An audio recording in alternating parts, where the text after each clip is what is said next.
اعوذ باللہ من الشیطان الرجیم بسم اللہ الرحمن الرحیم۔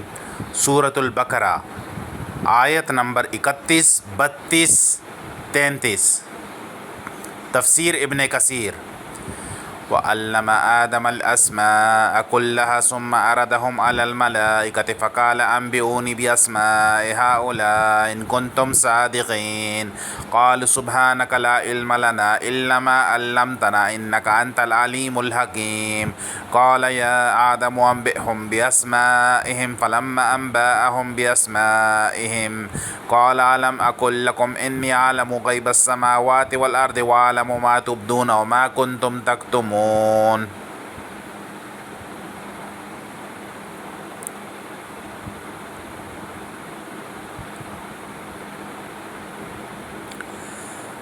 آدم علیہ السلام کی وجہ فضیلت۔ یہاں سے اس بات کا بیان ہو رہا ہے کہ اللہ تعالیٰ نے ایک خاص علم میں آدم علیہ السلام کو فرشتوں پر بھی فضیلت دی۔ یہ واقعہ فرشتوں کے سجدہ کرنے کے بعد کا ہے، لیکن اللہ کی جو حکمت آپ علیہ السلام کے پیدا کرنے میں تھی اور جس کا علم فرشتوں کو نہ تھا اور اس کا اجمالی بیان اوپر کی آیت میں گزرا ہے، اس کی مناسبت کی وجہ سے اس واقعے کو پہلے بیان کیا اور فرشتوں کا سجدہ کرنا جو اس سے پہلے واقعہ ہوا تھا بعد میں بیان کر دیا، تاکہ خلیفہ کے پیدا کرنے کی مصلحت اور حکمت ظاہر ہو جائے اور یہ معلوم ہو جائے کہ یہ شرافت اور فضیلت آدم کو اس لیے ملی کہ انہیں وہ علم حاصل ہے جس سے فرشتے خالی ہیں۔ فرمایا کہ آدم علیہ السلام کو تمام نام بتائے، یعنی ان کی تمام اولاد کے علاوہ سب جانوروں، زمین، آسمان، پہاڑ، تری، خشکی، گھوڑے، گدھے، برتن، چرند، فرشتے، تارے وغیرہ تمام چھوٹی بڑی چیزوں کے۔ تفسیر ابن جریر الطبری 458 جلد 1۔ امام ابن جریر رحمہ اللہ فرماتے ہیں کہ فرشتوں اور انسانوں کے نام معلوم کرائے گئے تھے کیونکہ اس کے بعد اردہم آتا ہے اور ذی عقل لوگوں کے لیے آتا ہے، اور یہ ذی عقل لوگوں کے لیے آتا ہے، لیکن یہ کوئی ایسی معقول وجہ نہیں جہاں ذی عقل اور غیر ذی عقل جمع ہوتے ہیں۔ وہاں جو لفظ لایا جاتا ہے وہ عقل و ہوش رکھنے والوں کا ہی لایا جاتا ہے، جیسے قرآن میں ہے آیت وَاللَّهُ خَلَقَ كُلَّ دَابَّةٍ مِّن مَّاءٍ، سورۃ النور آیت نمبر 45۔ اللہ تعالیٰ نے تمام جانوروں کو پانی سے پیدا کیا، جن میں سے بعض تو پیٹ کے بل گھسٹتے ہیں، بعض دو پیروں پر چلتے ہیں، بعض چار پاؤں پر چلتے ہیں۔ اللہ جو چاہتا ہے پیدا کرتا ہے، وہ ہر چیز پر قادر ہے۔ بس اس آیت سے ظاہر ہے کہ غیر ذی عقل بھی داخل ہیں، مگر صیغے سب ذی عقل کے ہیں۔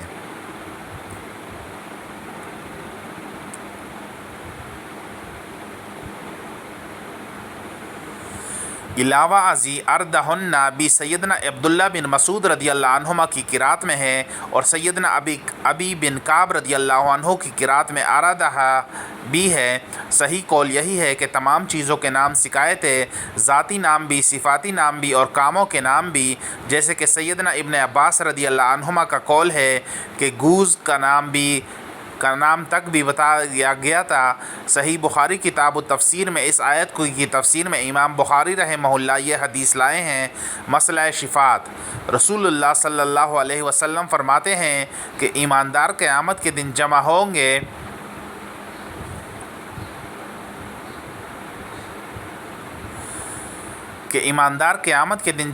گے اور کہیں گے کیا اچھا ہوگا اگر کسی کو ہم اپنا سفارشی بنا کر اللہ کے پاس بھیجیں۔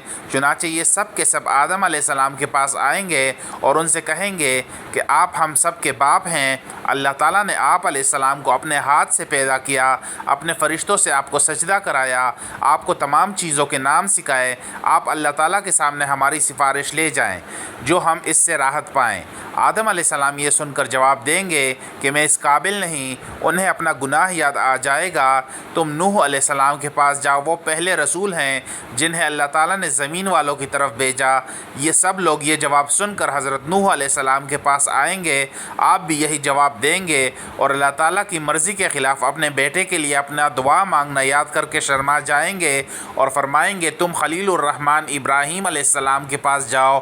یہ سب آپ علیہ السلام کے پاس آئیں گے، لیکن یہاں سے بھی یہی جواب پائیں گے۔ آپ علیہ السلام فرمائیں گے تم موسیٰ علیہ السلام کے پاس جاؤ، جن سے اللہ نے کلام کیا اور جنہیں تورات عطا عنایت فرمائی۔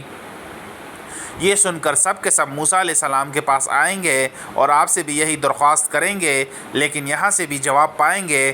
آپ علیہ السلام کو بھی ایک شخص کو بغیر قصاص کے مار ڈالنا یاد آ جائے گا اور شرمندہ ہو جائیں گے اور فرمائیں گے تم عیسیٰ علیہ السلام کے پاس جاؤ، وہ اللہ کے بندے اور اس کے رسول اور کلمۃ اللہ اور روح اللہ ہیں۔ یہ سب ان کے پاس بھی جائیں گے، لیکن یہاں سے بھی یہی جواب ملے گا کہ میں اس لائق نہیں، تم محمد رسول اللہ صلی اللہ علیہ وسلم کے پاس جاؤ جن کے تمام اگلے پچھلے گناہ بخش دیے گئے ہیں۔ اب وہ سارے کے سارے میرے پاس آئیں گے، میں آمادہ ہو جاؤں گا اور اپنے رب سے اجازت طلب کروں گا، مجھے اجازت دے دی جائے گی، میں اپنے رب کو دیکھتے ہی سجدے میں گر پڑوں گا، جب تک اللہ کو منظور ہوگا سجدے میں ہی پڑا رہوں گا۔ پھر آواز آئے گی کہ سر اٹھائیے، سوال کیجئے، پورا کیا جائے گا، کہیے سنا جائے گا، کہیے سنا جائے گا، شفاعت کیجئے قبول کی جائے گی۔ اب میں اپنا سر اٹھاؤں گا اور اللہ تعالیٰ کی وہ تعریفیں بیان کروں گا جو اسی وقت اللہ تعالیٰ مجھے سکھائے گا، پھر میں شفاعت کروں گا، میرے لیے حد مقرر کر دی جائے گی، میں انہیں جنت میں پہنچا کر پھر آؤں گا، پھر اپنے رب کو دیکھ کر اسی طرح سجدے میں گر پڑوں گا، پھر شفاعت کروں گا، پھر حد مقرر ہوگی، انہیں بھی جنت میں پہنچا کر تیسری مرتبہ آؤں گا، پھر چوتھی بار ضرور ہوں گا، یہاں تک کہ جہنم میں صرف وہی رہ جائیں گے جنہیں قرآن نے روک رکھا ہو اور جن کے لیے جہنم کی مداومت واجب ہو گئی ہو۔ صحیح بخاری 4476 صحیح، یعنی شرک و کفر کرنے والے۔ صحیح مسلم شریف میں، نسائی میں، ابن ماجہ وغیرہ میں یہ حدیث شفاعت موجود ہے۔ صحیح مسلم 193 صحیح۔ یہاں اس کے وارد کرنے سے مقصود یہ ہے کہ اس حدیث میں یہ جملہ بھی ہے کہ لوگ آدم علیہ السلام سے کہیں گے کہ اللہ تعالیٰ نے آپ کو تمام چیزوں کے نام سکھائے، پھر ان چیزوں کو فرشتوں کے سامنے پیش کیا اور ان سے فرمایا کہ لو، اگر تم اپنے قول میں سچے ہو کہ تم ساری مخلوق سے زیادہ علم والے ہو، یا اپنی اس بات میں سچے ہو کہ اللہ تعالیٰ زمین میں خلیفہ نہ بنائے گا، تو ان چیزوں کے نام بتاؤ۔ یہ بھی مروی ہے کہ اگر تم اپنی اس بات میں کہ بنی آدم فساد کریں گے اور خون بہائیں گے سچے ہو تو ان کے نام بتاؤ۔ عبد الرزاق 42 جلد 1۔ لیکن قول پہلا ہی ہے، گویا اس میں انہیں ڈانٹا گیا کہ بتاؤ تمہارا قول کہ تم ہی زمین کی خلافت کے لائق ہو اور انسان نہیں، تم ہی میرے تسبیح خواہ اور اطاعت گزار ہو اور انسان نہیں۔ اگر تم صحیح ہو تو لو، یہ چیزیں جو تمہارے سامنے موجود ہیں انہی کے نام بتاؤ، اور اگر تم نہیں بتا سکتے تو سمجھ لو کہ جب موجودہ چیزوں کے نام بھی تمہیں معلوم نہیں تو آئندہ آنے والی چیزوں کی نسبت تمہیں علم کیسے ہوگا۔ فرشتوں نے یہ سنتے ہی اللہ تعالیٰ کی پاکیزگی اور بڑائی اور اپنے علم کی کمی بیان کرنا شروع کر دی اور کہہ دیا کہ جسے جتنا کچھ اے اللہ تو نے سکھا دیا، اتنا ہی علم اسے حاصل ہے۔ تمام چیزوں پر احاطہ رکھنے والا علم تو صرف تجھی کو ہے، تو ہر چیز کا جاننے والا ہے، اپنے تمام احکام میں حکمت رکھنے والا ہے، جسے جو سکھائے وہ بھی حکمت سے اور جسے نہ سکھائے وہ بھی حکمت سے، تو حکمت والا اور عدل والا ہے۔ سیدنا ابن عباس رضی اللہ عنہما فرماتے ہیں، سبحان اللہ کے معنی اللہ تعالیٰ کی پاکیزگی کے ہیں اور کہ وہ ہر برائی سے منزہ ہے۔ سیدنا عمر رضی اللہ عنہ نے سیدنا علی رضی اللہ عنہما اور اپنے پاس کے دوسرے اصحاب سے ایک مرتبہ سوال کیا کہ آیت لا الہ الا اللہ تو ہم جانتے ہیں، لیکن دعا سبحان اللہ کیا کلمہ ہے؟ تو سیدنا علی رضی اللہ عنہما نے جواب دیا کہ اس کلمے کو باری تعالیٰ نے اپنے نفس کے لیے پسند فرمایا ہے اور اس سے وہ خوش ہوتا ہے اور اس کا کہنا اسے محبوب ہے۔ میمون بن مہران رحمہ اللہ فرماتے ہیں کہ اس میں اللہ تعالیٰ کی تعظیم ہے اور تمام برائیوں سے پاکیزگی کا بیان ہے۔ آدم نے نام بتا دیے کہ تمہارا نام جبرائیل ہے، تمہارا نام میکائیل ہے، تم اسرافیل ہو، یہاں تک کہ چیل، کوے وغیرہ سب کے نام بھی جب ان سے پوچھے گئے تو انہوں نے بتا دیے۔ تفسیر ابن ابی حاتم 118-119 جلد 1۔ جب آدم علیہ السلام کی یہ فضیلت فرشتوں کو معلوم ہوئی تو اللہ تبارک و تعالیٰ نے فرمایا، دیکھو میں نے تم سے سے پہلے نہ کہا تھا کہ میں ہر پوشیدہ اور ظاہر کا جاننے والا ہوں؟ جیسے اور جگہ ہے آیت وَإِن تَجْهَرْ بِالْقَوْلِ فَإِنَّهُ يَعْلَمُ السِّرَّ وَأَخْفَى سورہ طٰہٰ آیت 7۔ تم بلند آواز سے کہو یا نہ کہو، اللہ تو پوشیدہ سے پوشیدہ چیز کو جانتا ہے۔ اور ارشاد فرمایا آیت اللہ یسجد للہ الذی یخرج الخبء فی السماوات والارض ویعلم ما تخفون وما تعلنون اللہ لا الہ الا هو رب العرش العظیم سورۃ النمل 25-26۔ کیوں یہ لوگ اس اللہ تعالیٰ کو سجدہ نہیں کرتے جو آسمانوں اور زمین کی چھپی چیزوں کو نکالتا ہے اور جو تمہارے ہر باطن اور ظاہر کو جانتا ہے؟ اللہ تعالیٰ اکیلا ہی معبود ہے اور وہی عرش عظیم کا رب ہے۔ جو تم ظاہر کرتے ہو اور جو چھپاتے ہو اور جو چھپاتے تھے اسے بھی میں جانتا ہوں۔ مطلب یہ ہے کہ ابلیس کے دل میں جو تکبر اور غرور تھا اسے میں جانتا تھا۔ فرشتوں کا یہ کہنا کہ زمین میں ایسی شخصیت کو کیوں پیدا کرتا ہے جو فساد کرے اور خون بہائے، یہ تو وہ قول تھا جسے انہوں نے ظاہر کیا تھا، اور جو چھپایا تھا وہ ابلیس کے دل میں غرور اور تکبر تھا۔ سیدنا ابن عباس، سیدنا ابن مسعود اور بعض صحابہ رضی اللہ عنہم اور سعید بن جبیر اور مجاہد اور صدا اور دحاق اور سوری رحمہ اللہ علیہم کا یہی قول ہے۔ ابن جریر رحمہ اللہ بھی اسی کو پسند فرماتے ہیں، اور ابو العالیہ رحمہ اللہ، ربیع بن انس، حسن اور قتادہ رحمہ اللہ علیہم کا قول ہے کہ ان کی باطن بات ان کا یہ کہنا تھا کہ جس مخلوق کو اللہ تعالیٰ پیدا کرے گا ہم اس سے زیادہ عالم اور زیادہ بزرگ ہوں گے، لیکن بعد میں ثابت ہو گیا اور خود انہوں نے بھی جان لیا کہ آدم علیہ السلام کو علم اور فضیلت دونوں میں ان پر فوقیت حاصل ہے۔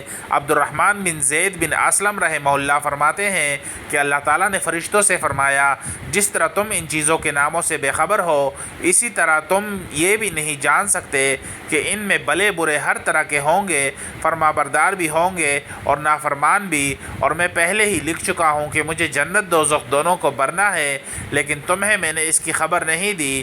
اب جب کہ فرشتوں نے آدم کو دیا ہوا علم دیکھا تو ان کی بندگی کا اقرار کر لیا۔ امام ابن جریر رحمہ اللہ فرماتے ہیں سب سے اولا قول سیدنا ابن عباس رضی اللہ عنہما کا ہے کہ آسمان و زمین کے غیب کا علم تمہارے ظاہر و باطن کا علم مجھے ہے۔ ان کے ظاہری قول کو اور ابلیس کے باطنی عجب و غرور کو بھی جانتا تھا۔